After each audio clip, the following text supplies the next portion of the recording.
Alhamdulillah, alhamdulillahi wassalatu wassalamu ala rasulillah wa ala alihi wa sahbihi wa man tabi'a hudahu ila yaumil qiyamah, amma ba'd. Hadirin wal hadirat yang saya hormati, kita lanjutkan pembahasan kita mengenai kitab Umdatul Ahkam. Kita sampai ke hadis ke-19. An Hudzaifah ibn al-Yamani radhiyallahu anhuma qala kana Rasulullah sallallahu alaihi wasallam idza qama min al-laili yasusu fahu bis-siwak. Dari Hudzaifah bin al-Yaman, semoga Allah subhanahu wa ta'ala meridai keduanya, Hudzaifah berkata,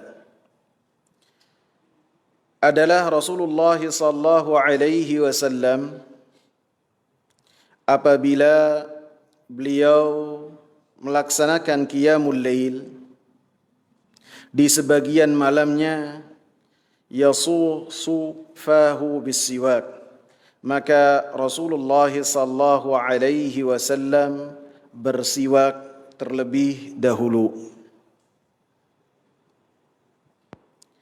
Hudzaifah bin al-Yaman, kita bahas tentang Hudzaifah bin al-Yaman, salah seorang sahabat yang mulia. Beliau adalah Hudzaifah bin al-Yaman. Yaman adalah laqab, julukan. Namanya adalah Husail bin Jabir bin Amr ibn Rabi'ah ibn Jirwah ibn al-Harith ibn Mazin ibn Qutai'ah ibn Ubus, dari bangsa Ubus, dari kabilah Ubus. Jadi bukan dari Quraisy, bukan juga dari Madinah, bukan, akan tapi dari Ubus. Kemudian julukan Al-Yamani karena kakek beliau yang bernama Jirwah pernah bermasalah dalam urusan darah, sehingga dia diburu oleh orang-orang yang dendam kepadanya. Kemudian Jirwah datang ke Yathrib, ke kota Madinah, dan meminta suaka kepada Bani Abdul Ashhal. Bani Abdul Ashhal ini termasuk dari orang-orang Aus atau Khadraj, dari kabilah Aus atau Khadraj, dari orang-orang Ansar. Maka karena ada persekutuan antara Jirwah dengan Bani Abdul Ashhal, maka Jirwah pun dijuluki dengan Yamani. Dan Husail pun dijuluki dengan Yamani. Bisanya disebut Yamani. Yamani artinya apa? Yaman. Karena orang-orang Aus dan orang-orang Khadraj itu aslinya adalah orang-orang Yaman. Jadi bukan karena Arab macam-macam. Kalau Quraisy itu Adnani, kalau Aus dan Khadraj itu dari keturunan Qahtan ibn Ya'rub. Jadi dari orang-orang Yaman. Kemudian beliau memiliki kunyah. Kunyah beliau adalah Abu Abdullah. Dan beliau adalah sahabat, dia dan saudaranya Safwan dan bapaknya ikut dalam perang Uhud. Adapun dalam perang Badar, maka Hudzaifah dan Yaman ketika akan ikut berperang dalam perang Badar, maka keduanya mengabarkan kepada Rasulullah.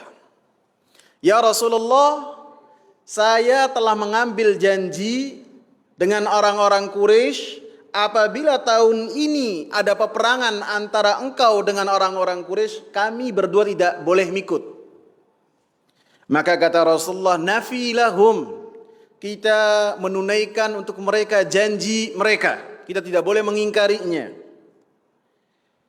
"Wa nasta'inullaha 'alaihim." Kemudian kita meminta tolong kepada Allah Subhanahu wa taala. Jadi keduanya tidak ikut dalam perang Badar. Dalam perang Uhud, maka Hudzaifah, Safwan dan bapaknya ikut serta dalam perang Uhud. Dan Yaman bapaknya ini dibunuh oleh pasukan kaum muslimin secara tidak sengaja. Sehingga dalam banyak riwayat disebutkan Hudzaifah mengatakan, "Itu adalah bapakku, itu adalah bapakku, itu adalah bapakku." Akan tapi Yaman pun wafat dalam peperangan tersebut, dibunuh oleh salah seorang dari kaum muslimin. Dan ketika dia diberikan kepada Hudzaifah dan saudaranya, maka dia tersebut diberikan kembali kepada kaum muslimin. Berapa dia itu? Apa dia itu? Ya. Dia itu tebusan 100 ekor unta apabila dibunuh secara tidak sengaja. Maka ketika keluarganya menerima, maka dikembalikan lagi kepada kaum muslimin.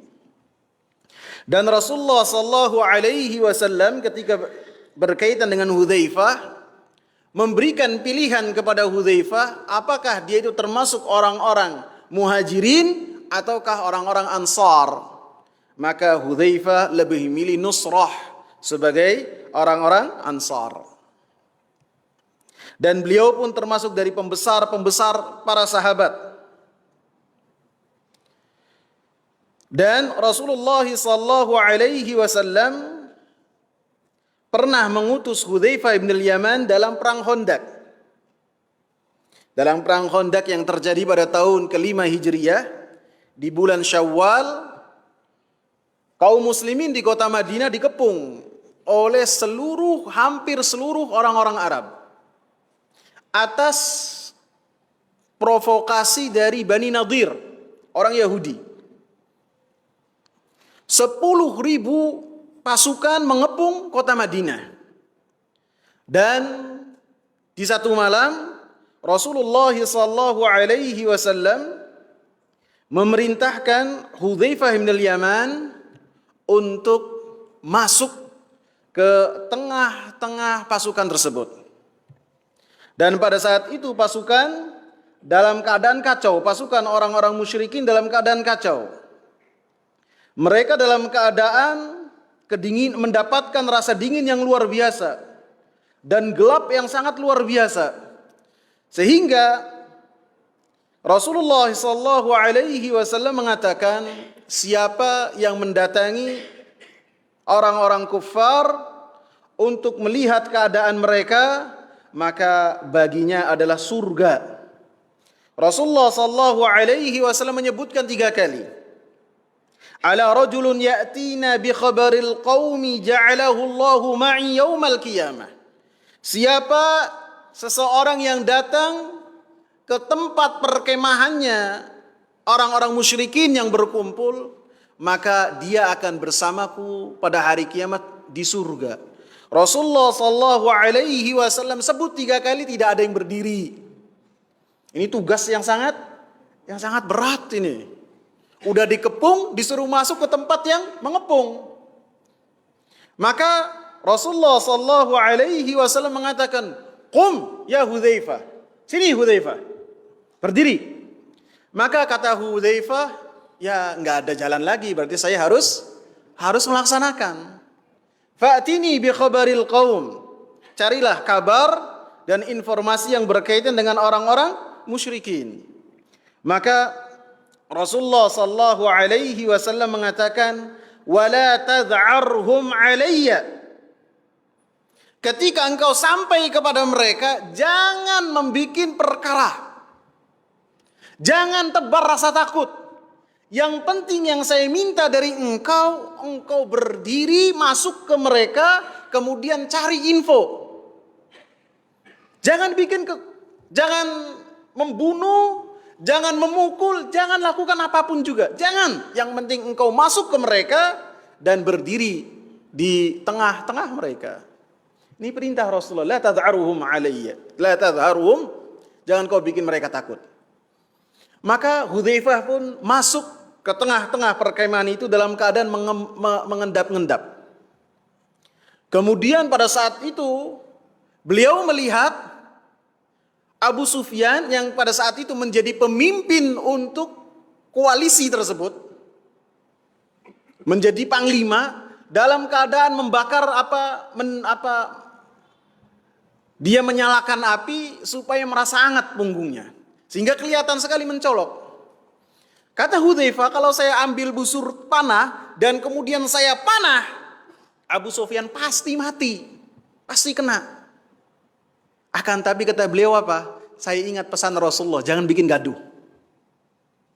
Sehingga sebaik-baik perkara bukan dengan akal kita, bukan dengan logika kita, akan tapi ketika kita mentaati perintah Rasulullah SAW dan itu adalah perintah Allah. Walaupun secara logika kita ketika membunuh pemimpinnya pasukan yang menyerang itu satu keutamaan ataukah tidak? Keutamaan ataukah bukan? Keutamaan. Akan tetapi yang lebih utama adalah mengikuti perintah Rasulullah. Kata Rasulullah, jangan bikin permasalahan, jangan bikin gaduh. Sehingga Hudzaifah bin al-Yaman pun tidak melakukan apapun juga. Diam saja. Diam. Sehingga setelah itu beliau kembali lagi kepada Rasulullah sallallahu alaihi wasallam dan mengabarkan bahwasanya orang-orang musyrikin mereka berlalu. Kemudian keutamaan beliau yang berikutnya bahwasanya beliau adalah sahibus sirri Rasulillah. Orang yang mengetahui rahasia Rasulullah sallallahu alaihi wasallam.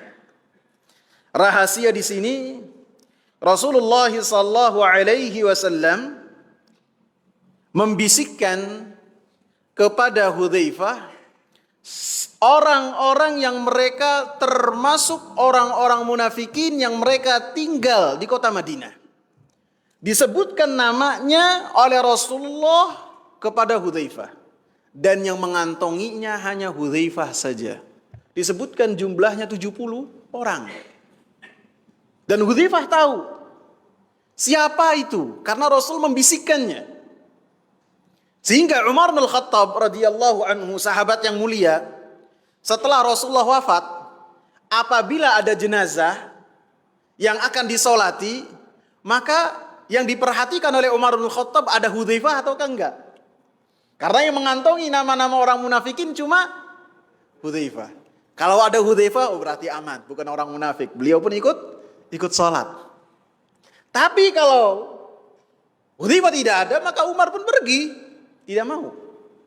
Karena dijadikan patokan oleh Umar bin Al-Khattab. Bahkan Umar bin Al-Khattab radhiyallahu anhu pernah bertanya kepada Hudzaifah, adakah di antara orang-orang yang bertugas untukku di antaranya orang munafik? Bertanya kepada Hudzaifah. Kemudian Umar pun radhiyallahu anhu bertanya kepada Hudzaifah, apakah saya ini termasuk dari orang-orang munafikin ataukah tidak? Allahu Akbar. Umar yang bertanya kepada Hudzaifah. Kata Hudzaifah, engkau bukan termasuk dari orang-orang munafikin.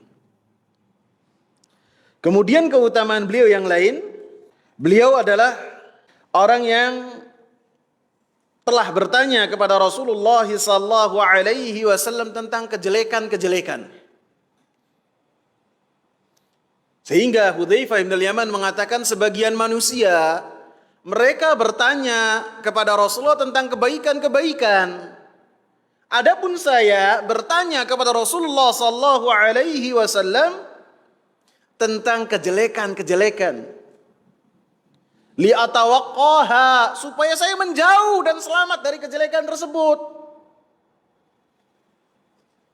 Sehingga hadis-hadis yang berkaitan tentang fitnah dan besarnya fitnah yang diketahui oleh sahabat Hudzaifah ini sangatlah besar dan banyak sekali. Terkadang beliau pun menyimpannya.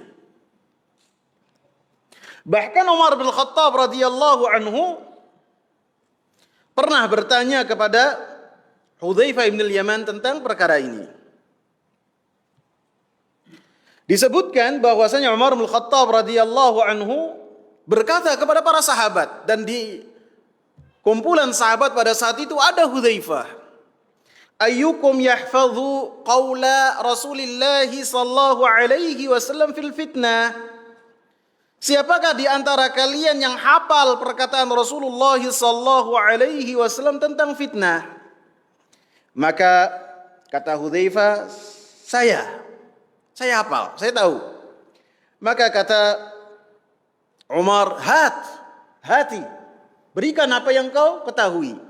Innaka lajari, karena engkau ini adalah orang yang berani. Maka kata Hudzaifah bin Yaman, Rasulullah sallallahu alaihi wasallam mengatakan, fitnatur rajuli fi ahlihi wa malihi wa jarihi tukaffiruha as-salatu wa sadaqatu wal amru bil ma'rufi wan nahyu 'anil munkar. Fitnah seseorang di keluarganya, di hartanya, di tetangganya, karena dalam hal-hal ini kita terkena fitnah, baik di keluarga, di harta, ketika kita bertetangga. Tukaffiruha as-salah, akan dihapus oleh salat.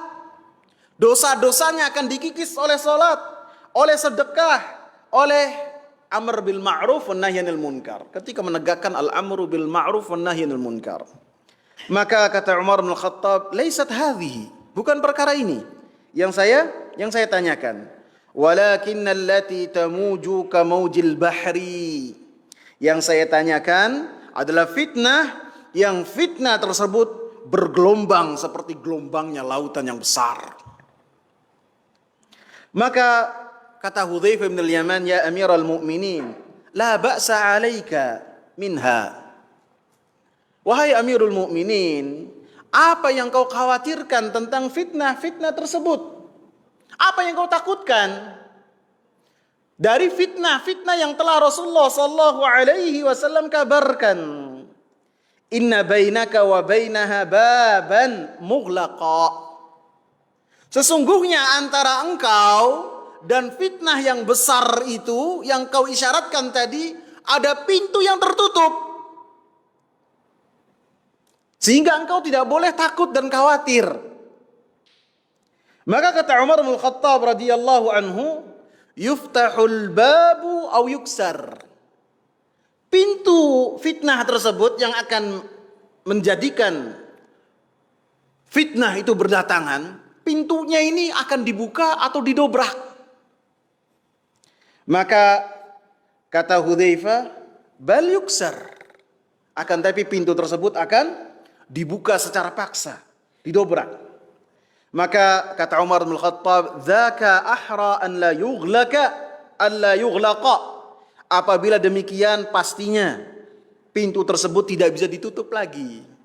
Artinya apabila pintu tersebut terbuka, terjadi fitnah besar, maka setelahnya fitnah tidak bisa ditutup lagi. Pasti akan ada fitnah yang tidak akan berhenti.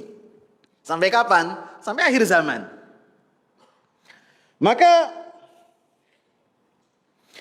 para sahabat yang lainnya bertanya kepada Hudzaifah, apakah Umar itu mengetahui pintu tersebut apa? Tadi ada dialog antara engkau dengan Umar tentang pintu. Maka kata Hudzaifah, "Na'am, ya. Saya yakin Umar itu mengetahui apa pintu tersebut." Kemudian perawi yang lain disebutkan namanya adalah Masruq, bertanya kepada Hudzaifah, apa dan siapakah pintu tersebut? Sehingga engkau mengetahui, Umar mengetahui, sedangkan kami tidak mengetahuinya. Maka Kata Hudzaifah, apa pintu tersebut? Iya, Umar. Pintu tersebut adalah Umar. Apakah Umar mengetahuinya? Mengetahuinya.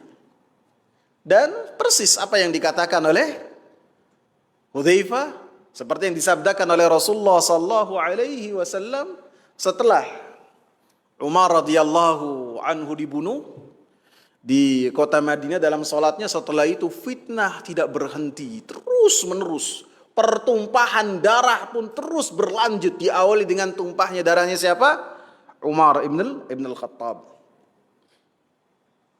Kemudian Hudzaifah pun ditanya tentang apakah fitnah yang paling dahsyat. Maka beliau mengatakan, an yu'rada 'alaikal khairu wasyarru fala tadri ayyuhuma tarkabu. Untuk dihadapkan kepada engkau kebaikan dan kejelekan, dan engkau tidak mengetahui manakah yang baik dan manakah yang buruk. Itu adalah fitnah.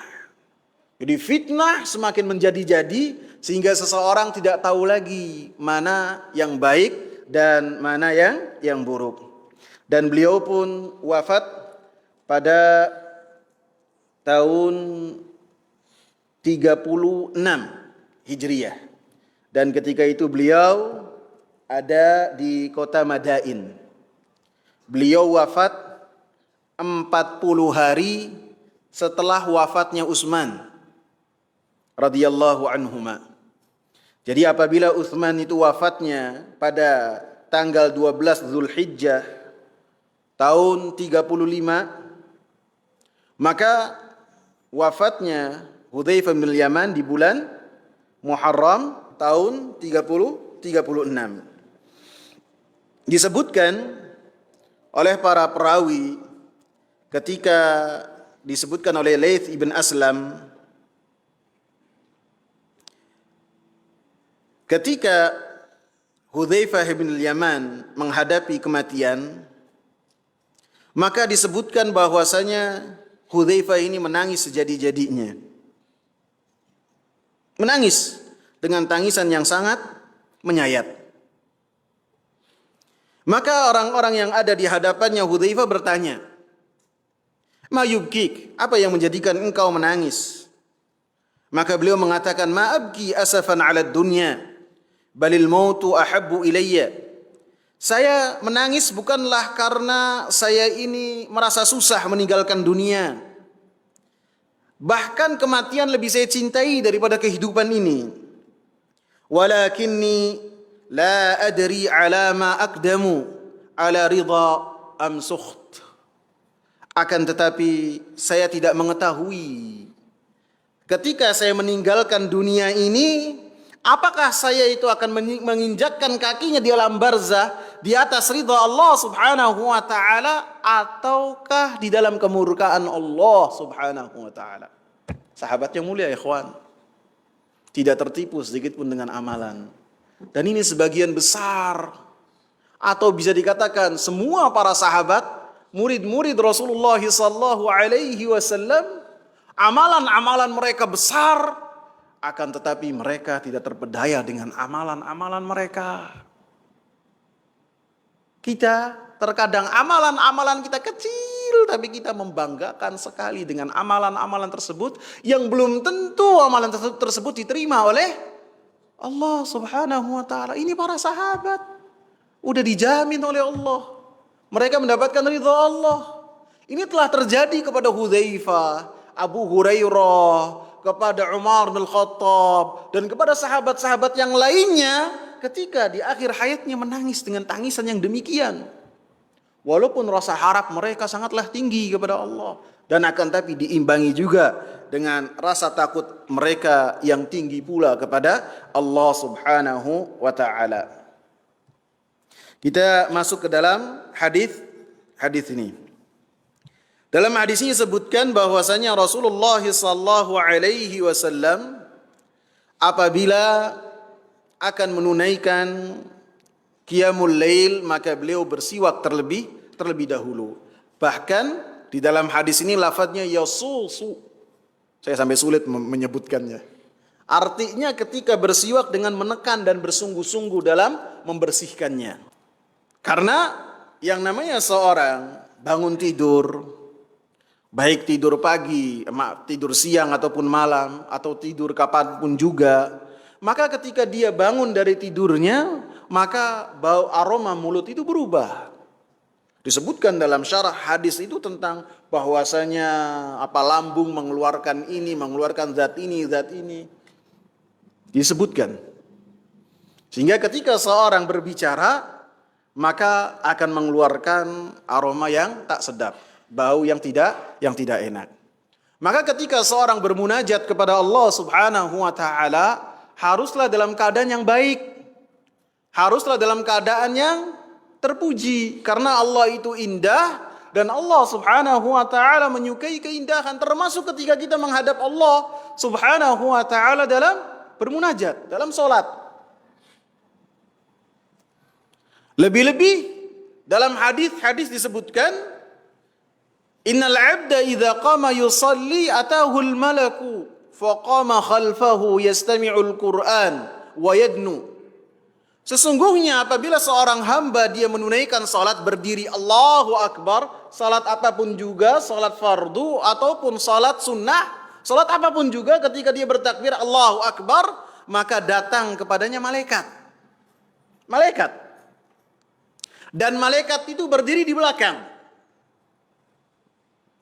Kemudian mendengarkan secara seksama bacaan yang dibacakan oleh orang yang salat ini.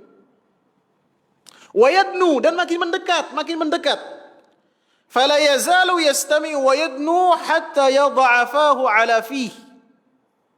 Dia senantiasa mendekat sampai malaikat ini meletakkan mulutnya ke mulut orang yang membaca Al-Quran dalam solat tersebut.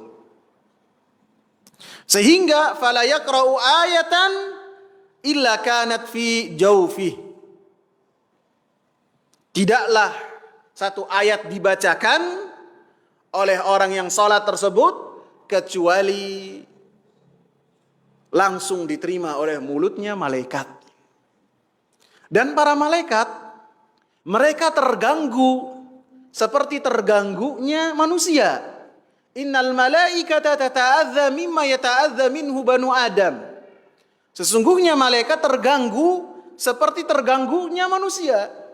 Apabila kita ini tidak nyaman dengan bau dari tubuh kita, baik keringat ataupun bau mulut, ataupun ketika kita bertemu dengan seorang kita tidak nyaman dengan keadaan demikian, maka malaikat pun sama. Sehingga ketika kita sholat, baik sholat berjamaah ataupun sholat sendirian, kita harus memperhatikan penampilan kita. Kita harus memperhatikan bagaimana keadaan mulut kita. Misalnya sholat subuhnya terlambat, jam 4:30 dia baru bangun.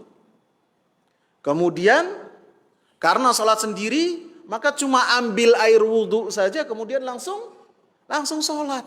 Maka ini tidak baik, akan tapi harus bersih terlebih dahulu. Bisa dengan siwak, bisa dengan sikat gigi, bisa dengan mengunyah ajwa 7 butir makan supaya mulutnya itu hilang baunya. Sehingga ketika bertemu dengan Allah Subhanahu wa taala dalam keadaan baik. Dan ketika sholat sendirian pun jangan pakainya kaos dalam, kaos oblong.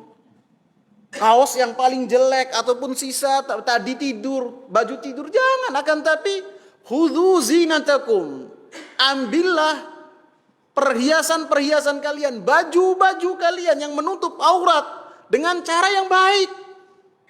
Kalau perlu pakai minyak wangi sebagaimana dia datang ke masjid. Jangan kalau sholat sendirian, sudah kualitas sholatnya itu sangat disayangkan sekali, kemudian penampilannya pun kita tidak bisa untuk membicarakannya. Maka ini sangat disayangkan. Pelajaran dari hadis ini, fikih hadisnya, cintanya Rasulullah sallallahu alaihi wasallam terhadap kebersihan.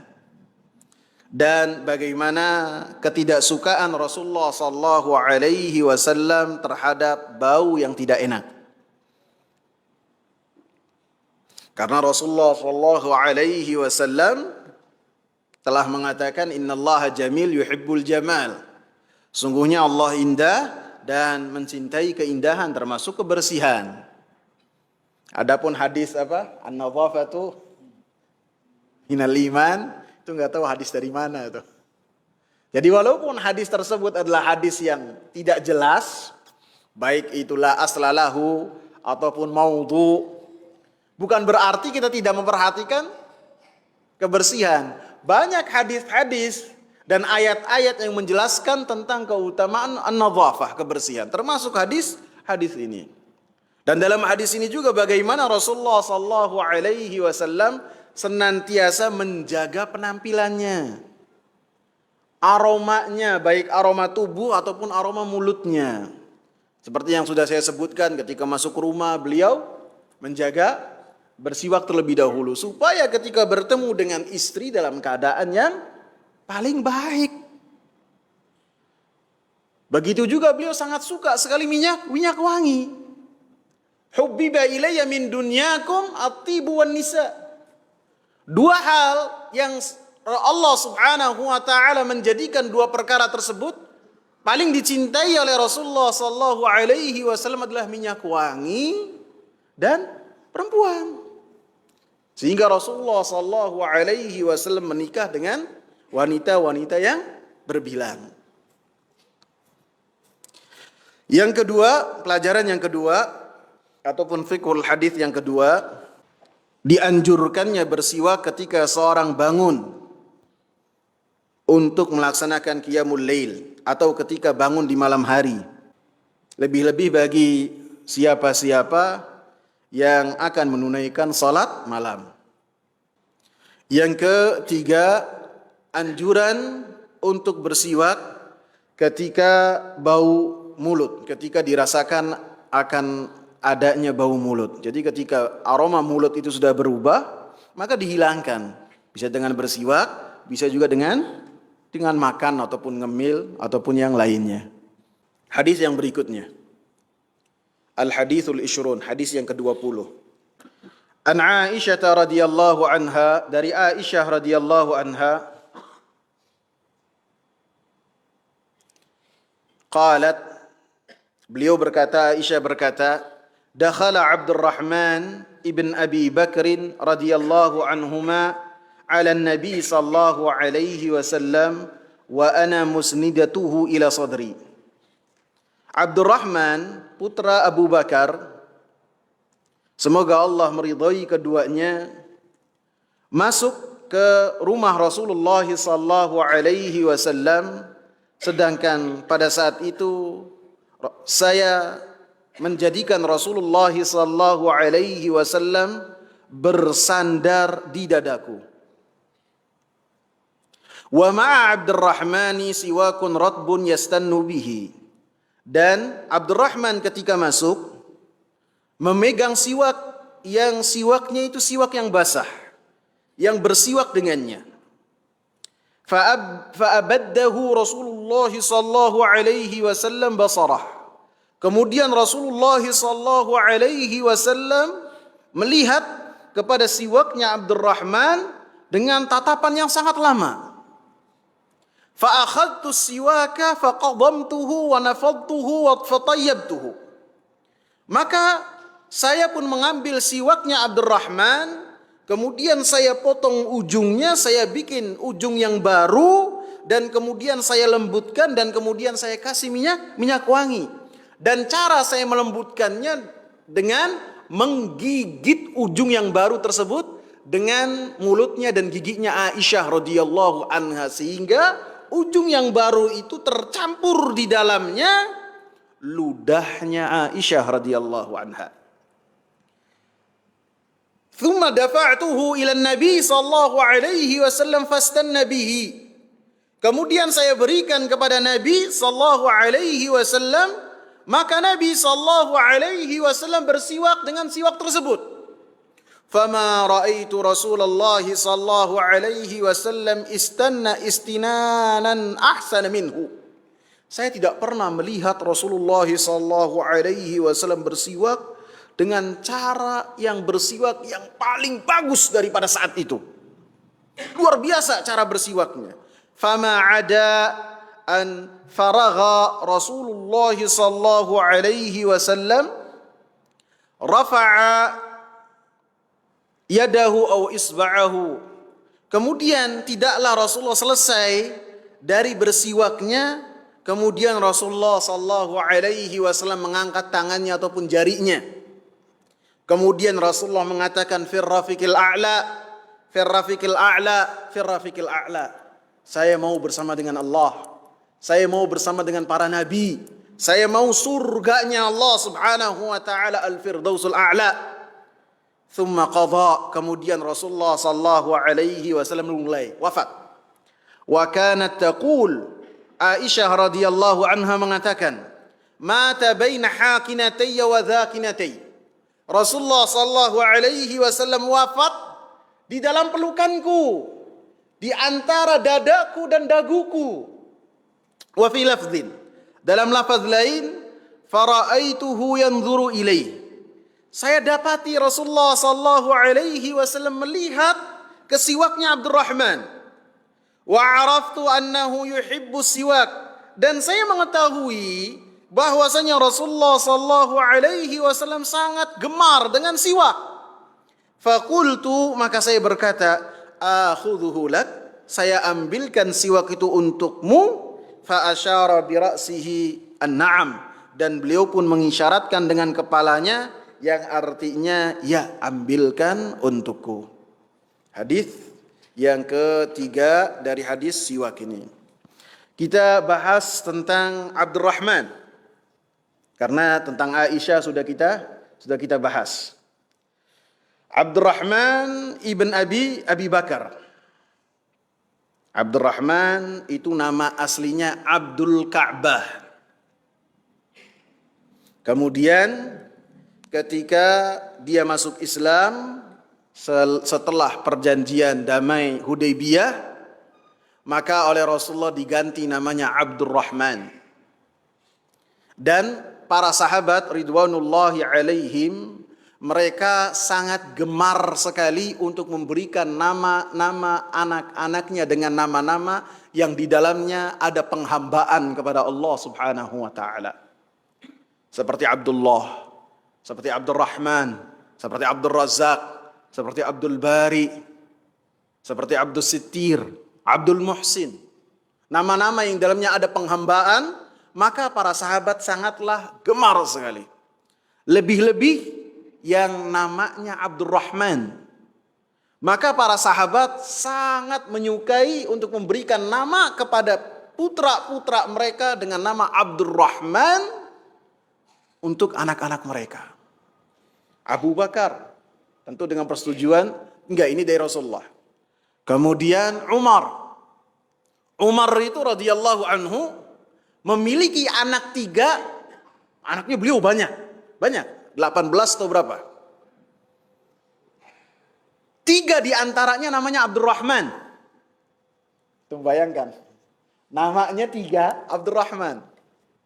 Sampai perawi itu diantaranya mengatakan Abdurrahman al-Akbar, Abdurrahman al-Awsat, Abdurrahman al-Asghar. Dan ketiga-tiganya ada. Jadi tidak cukup dengan cuma nama satu Abdurrahman saja, tidak. Nanti nggak lama punya anak lagi, Abdurrahman lagi. Punya anak lagi, udah agak lama lagi, Abdurrahman lagi. Jadi termasuk nama yang disukai oleh para sahabat. Abdullah bin Umar, ada di antara namanya Abdurrahman anaknya. Abdullah bin Mas'ud pun namanya Abdurrahman. Banyak di antara sahabat Nabi sallallahu alaihi wasallam. Termasuk Abdurrahman ini, maka beliau masuk Islam ketika setelah perjanjian damai Hudaybiyah. Sehingga beliau berhijrah bersama dengan Muawiyah setelah atau sebelum pembebasan kota Mekah. Muawiyah bin Abi Sufyan, beliau berhijrah. Sebelumnya beliau adalah termasuk orang-orang kafir, bahkan dalam perang Badar dan perang Uhud beliau ikut dalam pasukan kaum musyrikin. Ikut. Dan sebelumnya beliau ini adalah putra sulungnya Abu Bakar. Beliau adalah putra sulungnya, jadi putra yang paling besar. Sehingga disebutkan dalam perang Uhud, dalam peperangan pada saat itu sebelum terjadinya perang, maka adu mental terlebih dahulu. Di antaranya dengan cara sparring. Maka di antara yang maju pada saat itu adalah Abdurrahman dari orang-orang musyrikin. Abu Bakar lihat itu gemes. Langsung dia mau keluar. Begitu mau keluar ditarik oleh Rasulullah sallallahu alaihi wasallam. Mati'ni binafsik. Jangan. Engkau harus bersama dengan saya. Jangan. Artinya apa? Cinta karena Allah dan benci karena Allah. Ketika anaknya maju, maka Abu Bakar langsung tidak terima. Kemudian beliau pun memiliki putra yang bernama Muhammad. Dan Muhammad lahir ketika Rasulullah sallallahu alaihi wasallam masih hidup. Bahkan sebagian besar ahli sirah menjadikan Muhammad ini sebagai sahabat juga. Jadi Muhammad bin Abdurrahman bin Abi Bakar bin Abi Kuhafah. Dan keempat-empatnya ini semuanya sahabat. Seperti yang sudah kita sebutkan dalam sirah ataupun biografinya Aisyah radhiyallahu anha, keutamaan seperti ini hanya dimiliki oleh keluarganya Abu Bakar. Keluarganya. Termasuk dari Abdurrahman, termasuk juga dari Asma, putri Abu Bakar. Kemudian termasuk dari keutamaan Abdurrahman yaitu bahwasanya beliau adalah seorang yang pemberani dan beliau adalah seorang yang ahli memanah dan sangat pandai sekali, sangat tepat sekali dalam memanah. Disebutkan Armal Arab, orang yang paling hebat dalam memanah di kalangan orang-orang Arab. Sehingga dalam peperangan Yamamah pada tahun 11 Hijriyah, ketika Bani Hanifah, pengikutnya Musailimah Al-Kadzab, itu membangkang terhadap Abu Bakar As-Siddiq, maka ketika ada seorang pembesar dari Bani Hanifah yang bernama Muhakkim ibn Tafil, dia bersembunyi di benteng yang sangat kuat. Dan di antara benteng tersebut nampaklah si Muhakkim ini. Kemudian ada celah dengan dilihatnya si Muhakkim ini. Maka oleh Abdurrahman langsung dipanah. Dan antum perhatikan yang namanya celah itu bukan besar, kecil. Dan langsung mengenai dada dari Muhakkim ini sehingga Bani Hanifah setelah itu jatuh mentalnya. Sehingga setelah itu kaum muslimin menyerang Bani Hanifah yang dipimpin oleh Khalid ibn al-Walid. Dan beliau juga orang yang sangat dekat dengan Aisyah radhiyallahu anha, saudarinya.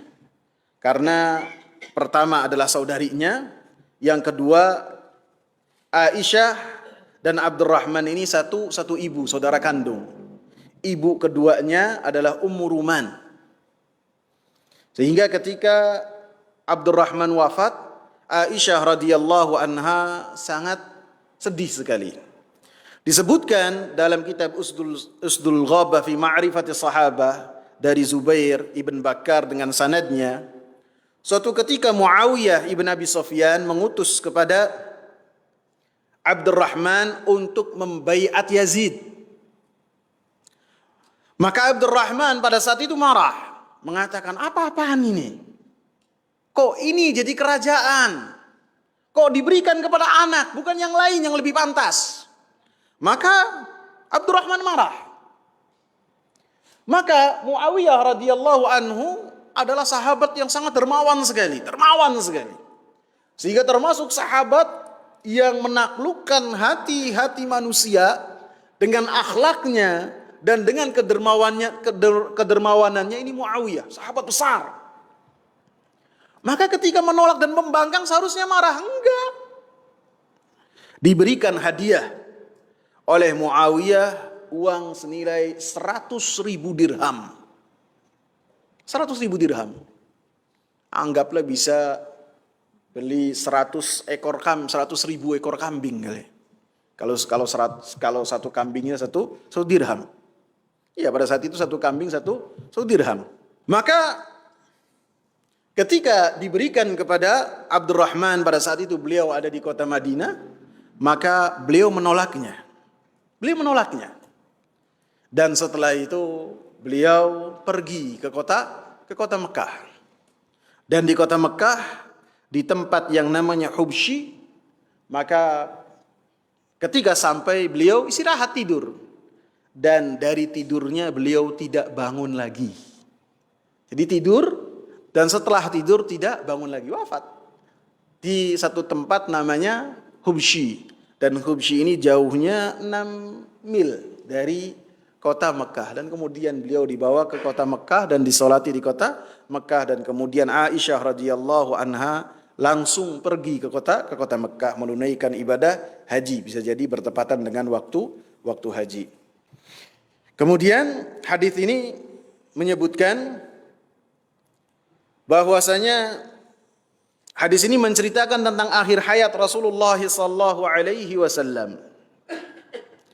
Bahwasanya Rasulullah sallallahu alaihi wasallam ketika di akhir hayatnya Rasulullah sallallahu alaihi wasallam melihat Abdurrahman saudara iparnya masuk ke rumahnya membawa siwak, maka Rasulullah sallallahu alaihi wasallam langsung bersiwak. Kemudian oleh Aisyah radhiyallahu anha, siwak tersebut diambil karena memahami isyarat dari Rasulullah. Rasulullah melihat terus dan Rasulullah sangat gemar dengan siwak. Sebagai seorang istri, maka mengetahui apa yang disukai oleh suami ataukah tidak apa. Maka diambillah siwak tersebut, kemudian dibikin ujung yang baru. Dibikin ujung yang baru, setelah itu dilembutkan. Dilembutkan diantaranya dengan giginya Aisyah radhiyallahu anha. Setelah itu dipakai oleh Rasulullah sallallahu alaihi wasallam dan setelahnya Rasulullah wafat. Sehingga Aisyah radhiyallahu anha mengatakan berbangga dengannya, alhamdulillah alladzi jama'a riqi wa riqahu fi akhir yaumin min ayyamid dunya wa fi awwal yaumin min ayyamil akhirah. Segala puji milik Allah yang telah mengumpulkan ludahku dengan ludahnya Nabi sallallahu alaihi wasallam di akhir hayatnya Nabi sallallahu alaihi wasallam dan di awal Nabi sallallahu alaihi wasallam masuk ke alam akhirat. Di antaranya Allah Subhanahu wa taala kumpulkan kedua air liur ini. Dan Aisyah radhiyallahu anha keutamaannya Rasulullah sallallahu alaihi wasallam ketika wafat atau ketika sakit, dan sakitnya Rasulullah itu bukan sehari 2 hari lama. Saya lupa berapa hari, yang jelas 81 hari setelah beliau menunaikan ibadah haji. Kemudian setelah itu Rasulullah sakit. Dan ketika Rasulullah sakit, Rasulullah senantiasa bertanya, Aina ana? Sekarang saya gilirannya siapa? Sekarang saya gilirannya siapa? Istri Rasulullah ada 9 pada saat itu. Rasulullah masih berupaya untuk adil ketika Rasulullah dalam keadaan sakit. Maka istri-istrinya Rasulullah mengetahui bahwasanya Rasulullah pengen dirawat di rumahnya dan di kamarnya Aisyah radhiyallahu anha. Dan Rasulullah sallallahu alaihi wasallam wafat seperti yang tercantum dalam hadis ini di dalam pelukannya Aisyah radhiyallahu anha. Menunjukkan keutamaan Aisyah radhiyallahu anha. Kemudian Di dalam hadis ini banyak pelajaran. Di antaranya adalah para sahabat ridwanullahi alaihim, mereka adalah orang-orang yang sangat bersemangat untuk mendapatkan kebaikan dan sangat bersemangat untuk menyampaikan kebaikan. Dan tidak ada kebaikan yang paling baik kecuali apa yang melekat pada diri Rasulullah sallallahu alaihi wasallam, termasuk hari-hari terakhir Rasulullah sallallahu alaihi wasallam. Nafas Rasulullah sallallahu alaihi wasallam yang terakhir dan apa yang dilakukan oleh Rasulullah sallallahu alaihi wasallam yang terakhir dalam hidupnya, maka semuanya mereka kabarkan kepada umat manusia, kepada para generasi yang sesudahnya. Sehingga ketika Rasulullah sallallahu alaihi wasallam mengatakan fir rafiqil a'la, fir rafiqil a'la, fir rafiqil a'la, saya bersama dengan Allah, saya bersama dengan Allah. Aisyah radhiyallahu anha memahami pada saat itu bahwasanya para nabi dan para rasul beda dengan yang lainnya. Selain para nabi dan para rasul, ketika waktu ajal telah tiba, maka mereka langsung dicabut saja. Adapun para rasul dan para nabi, ketika akhir hayatnya, malaikat minta izin terlebih dahulu, diberikan pilihan. Diberikan pilihan. Mau tetap di dunia ataukah mau menuju Allah Subhanahu wa taala? Karena mereka, para nabi dan para rasul, adalah orang-orang yang mengenal Allah Subhanahu wa ta'ala, sehingga mereka lebih memilih apa yang ada di sisi Allah Subhanahu wa ta'ala dan tidak memilih apa yang ada di dunia. Memilih apa yang ada di sisi Allah. Sehingga ketika perkataan fir rafiqil a'la, fir rafiqil a'la, fir rafiqil a'la, para ulama menyebutkan fir rafiqil a'la itu para nabi dan para rasul yang ada di surga. Itu adalah surga, itu adalah Allah. Aisyah radhiyallahu anha ketika Nabi mengatakan hal ini, beliau mengatakan, "Kuntu asma'u annahu la yamutu nabiyyun hatta yukhayyara baina ad-dunya wal akhirah." Saya telah mendengar dari Nabi bahwasanya tidaklah seorang nabi wafat kecuali diberikan pilihan dunia atau ke akhirat. فسمعت النبي صلى الله عليه وسلم في مرضه الذي مات فيه وأخذته بحة فجعل يقول مع الذين أنعم الله عليهم من النبيين والصديقين والشهداء والصالحين وحسن أولئك رفيقا. Maka ketika saya mendengar Nabi sallallahu alaihi wasallam dalam sakitnya, yang kemudian beliau wafat di dalam sakit tersebut, dan pada saat itu beliau bersuara serak. Dan ketika berkata, Nabi sallallahu alaihi wasallam berkata, saya ingin bersama dengan orang-orang yang telah diberikan anugerah oleh Allah Subhanahu wa taala dengan surga, yaitu dari para nabi, orang-orang siddiqin, syuhada dan orang-orang saleh, yang mana mereka adalah sebaik-baik kawan, sebaik-baik teman. Maka kata Aisyah radhiyallahu anha, "Fadhanantu annahu khuyyira hina idzin." Maka saya yakin pada saat itu Nabi sallallahu alaihi wasallam diberikan pilihan, apakah mau di dunia ataukah mau di akhirat. Dan semua kejadian ini dinukil oleh Aisyah radhiyallahu anha, oleh Abdurrahman radhiyallahu anhu kepada para sahabat, dan para sahabat menyampaikannya kepada sahabat dan menyampaikannya kepada tabi'in, dan tabi'in menyampaikan sehingga sampai kepada kita, menunjukkan bahwasanya para sahabat sangat cinta kepada Rasulullah dan mereka sangat cinta dan bersemangat terhadap kebaikan. Pelajaran yang kedua termasuk dari sunnah adalah bersiwak dengan siwak yang basah. Mungkin jenis-jenis siwak ya. Dalam kitab Al-I'lam bi Fawaid Umdatil Ahkam, Al-Imam Ibn Mulakin menyebutkan macam-macam siwak. Dan di antara sunnahnya adalah sebut di salah satu yang telah dibawa oleh Abdurrahman siwak yang jenisnya ratab. Ratab yaitu bisa dikatakan basah. Pelajaran yang berikutnya, dibolehkan bersiwak dengan siwak orang lain. Tentu setelah membersihkannya. Dan seperti apa yang telah dilakukan oleh Aisyah, dibersihkan, dibikin ujung yang baru, maka boleh untuk melakukan hal tersebut. Dan bisa juga tanpa ujung yang baru, dengan siwak yang telah dipakai oleh orang tersebut, apabila itu dilakukan oleh sepasang suami istri. Ya kan kadang-kadang orang kalau baca hadis misalnya, apabila salah seorang di antara kalian makan, maka kalian jilatlah jarinya. Apabila tidak kalian jilat, jadikan orang lain menjilat. Terkadang ketika mendengar hal ini sebagian kita ngolok-ngolok, ayo habis makan ayo jilat, ayo jilat. Padahal hadis ini bisa jadi antara seorang suami dengan istri atau seorang istri dengan suami. Sehingga dengan hal tersebut mereka melaksanakan sunnah dan memadu kasih. Tidak menjadikan hal tersebut sebagai olok-olok. Begitu juga dengan ketika seorang boleh menggunakan siwaknya orang lain. Bisa suami memakai punya istri.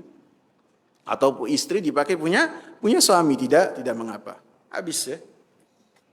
InsyaAllah kita lanjutkan pada kesempatan yang akan datang dengan pelajaran yang berikutnya. Semoga bermanfaat. Subhanakallahumma bihamdika asyhadu an la ilaha illa anta astaghfiruka wa atubu ilaik. Assalamu alaikum warahmatullahi wabarakatuh.